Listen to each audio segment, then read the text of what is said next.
छोटी सी कल्पना की कि भगवान ने बंसी बजाई तो कैसी बजाई, कैसी बजाई।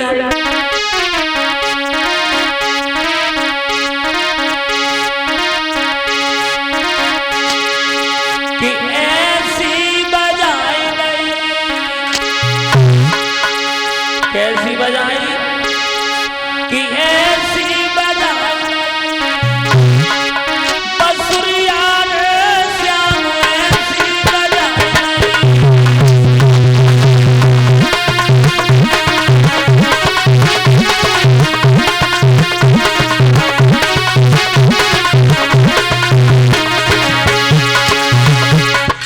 कैसी बजाई परीक्षित जी, ऐसी बजाई, ऐसी बजाई।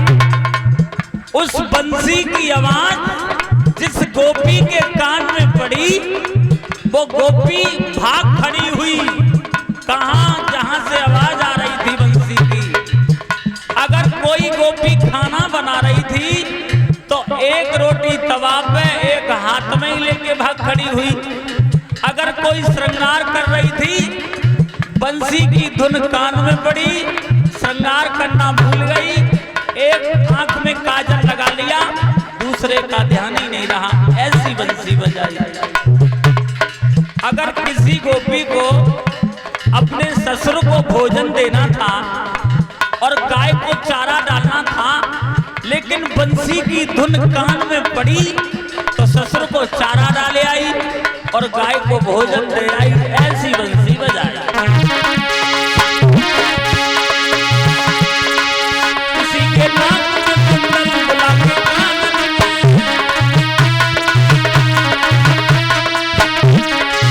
गोपियां उल्टे सीधे गहने पहनने लगी हैं, बंसी की धुन में झूमती भी जा रही हैं और उल्टे सीधे गहने पहनती भी जा रही हैं।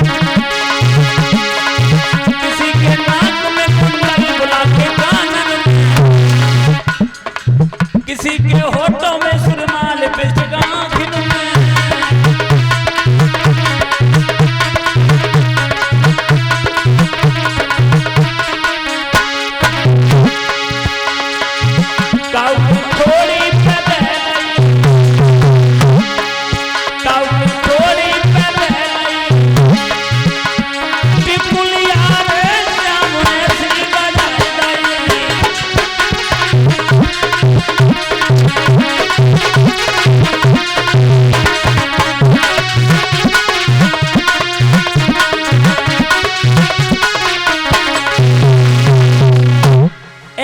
बंसी बजाई।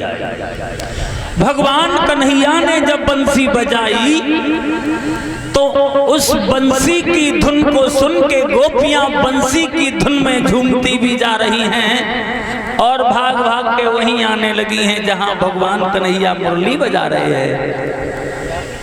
पतियों ने बहुत रोका लेकिन एक भी गोपी नहीं मानी है। भगवान कन्हैया जहां बंसी बजा रहे हैं वहां भाग भाग के पहुंच गई हैं गोपियां और उसी बंसी की आवाज, परीक्षित जी, उसी बंसी की आवाज कैलाश पर्वत पर पहुंची और जब कैलाश पर्वत पर पहुंची है तो पार्वती जी रात